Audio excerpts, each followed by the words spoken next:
Coup dur pour le jeune Gullet, encore éloigné des terrains. Ancelotti dévoile les détails de sa situation délicate.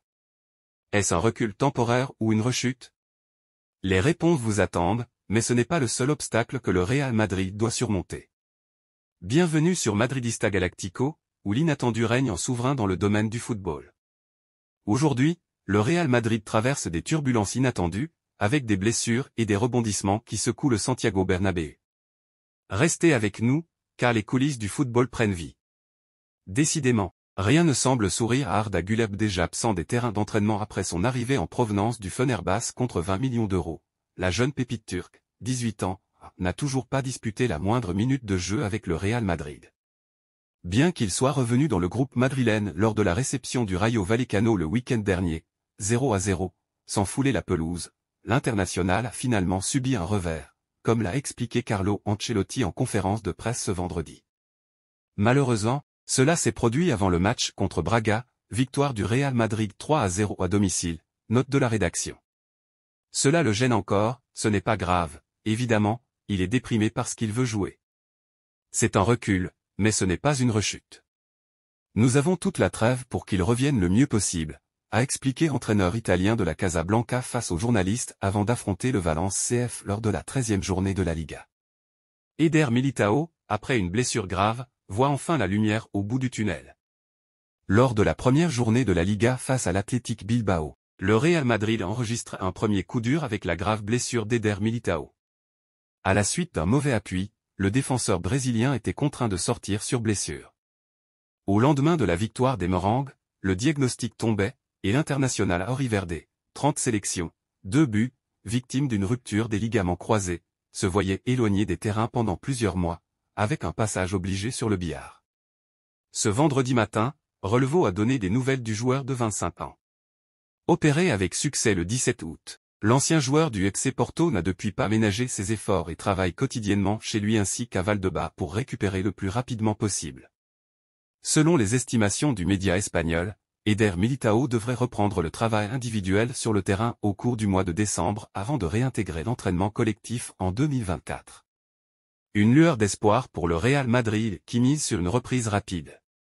Le Real Madrid se prépare à affronter Valence dans un match crucial. Ancelotti doit jongler avec les blessures et les suspensions. Jude Bellingham fait son retour, mais les défis s'accumulent. Les compositions probables dévoileront la stratégie du coach pour éviter un autre revers. Quel sera le 11 de départ d'Ancelotti pour ce match? Bien que le Real se soit largement imposé face à Braga en milieu de semaine, la dernière journée de Liga n'a pas souri aux hommes d'Ancelotti. Non seulement le Barça a remporté le match à la dernière minute face à la Sociedad, mais le Real, lui, a concédé le nul sur sa pelouse face au Rayo. Désormais, seuls 2 petits points séparent le FC Barcelone du Real Madrid, et Girona est même le leader du championnat. Les intentions sont donc claires côté merengue, rafler les 3 points demain face à Valence pour éviter tout autre faux pas en Liga, surtout juste avant la trêve internationale. Bellingham de retour pour ce match, Jude Bellingham devrait faire son retour dans le 11 après avoir été ménagé pour un problème à l'épaule. En revanche, les absences sont nombreuses pour le Real, car Rudiger est suspendu, et 4 autres joueurs sont blessés, le gardien Kepa, Ceballos, Tchouaméni et le jeune Arda Güler, que tous attendaient de voir à l'œuvre et qui vient de contracter sa 3e blessure de la saison. Carlo Ancelotti devrait donc recevoir Valence avec Lunin dans les cages et une ligne défensive composée de Carvajal, Nacho, Alaba et Mendy. Au milieu, il y a fort à parier que l'Italien titularisera Camavinga en 6, avec Kroos, Fede Valverde et Bellingham. Devant, l'éternel duo brésilien composé de Rodrigo et Vinicius est une nouvelle fois attendu. Côté Valence, 8e de la Liga, l'entraîneur a été assailli de questions sur Vinicius en conférence de presse, suite au grave incident survenu à Mestalla la dernière fois que les 2 équipes se sont affrontées. Je ne me préoccupe pas de tout ce qui entoure le match. Nous allons à Madrid pour jouer un match de football, rien de plus. Ce qui me préoccupe, c'est d'être compétitif et de faire un bon match. C'est tout. Nous n'allons pas à la guerre avec des boucliers ou des casques. Il y a des adversaires en face de nous qui vont bien se comporter et l'un d'entre eux est Vinicius, a déclaré Rubén Baraja. Le Real Madrid perd encore un gardien après Thibaut Courtois. Victime d'une rupture du ligament croisé cet été, c'est au tour de son remplaçant Kepa de rejoindre l'infirmerie du Real Madrid. Salut à tous les fans de Pulse Soccer Mercato, c'est le moment de découvrir ces moments inoubliables. Kepa Arrizabalaga, 29 ans, souffre d'une déchirure au niveau de l'abducteur droit qui le tiendra éloigné des terrains pendant 2 à 3 semaines, ce qui signifie qu'il sera indisponible contre Valence et pour la sélection espagnole. Le joueur a passé une échographie qui a révélé une lésion, petite certes, mais une lésion tout de même. Vendredi, il passera une IRM pour déterminer l'étendue précise de la blessure. Le Basque s'est blessé hier lors d'une séance d'échauffement avec ses coéquipiers Lunin et Pinheiro. Au cours d'un exercice, Kepa a ressenti une douleur à la jambe droite, ce qui l'a poussé à rejoindre les vestiaires plus tôt que prévu. C'est donc Lunin qui l'a remplacé face à Braga. Pour la petite histoire, rappelons que le gardien ukrainien a déjà été confronté à une situation similaire avec Thibaut Courtois.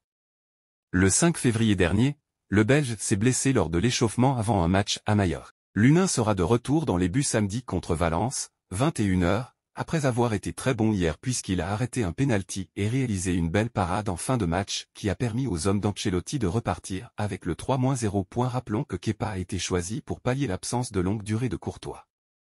Prêté par Chelsea alors que l'accord avec le Bayern Munich était presque conclu. Il avait fait ses débuts contre le Celta lors de la 3e journée de la Liga. Depuis, il a joué toutes les minutes en Liga et en Ligue des Champions. Les 2 premiers matchs ont été joués par Lunin, contre l'Athletic et Almeria, où il a effectué cet arrêt et encaissé un but. L'Ukrainien devra donc à nouveau défendre les cages madrilènes avant la pause internationale contre Valence. A priori et sauf complication, Kepa sera de retour après cette trêve et reprendra sa place dans les buts. Mais l'histoire ne s'arrête pas là. Plongez dans les coulisses du monde du football avec Madridista Galactico. Des rebondissements, des révélations, et peut-être même des retournements de situation. Abonnez-vous, activez la cloche, car cette saga ne fait que commencer. N'oubliez pas de laisser un pouce en l'air, de partager vos réflexions dans les commentaires. Merci de nous avoir rejoints, et à bientôt pour la suite de cette saga palpitante.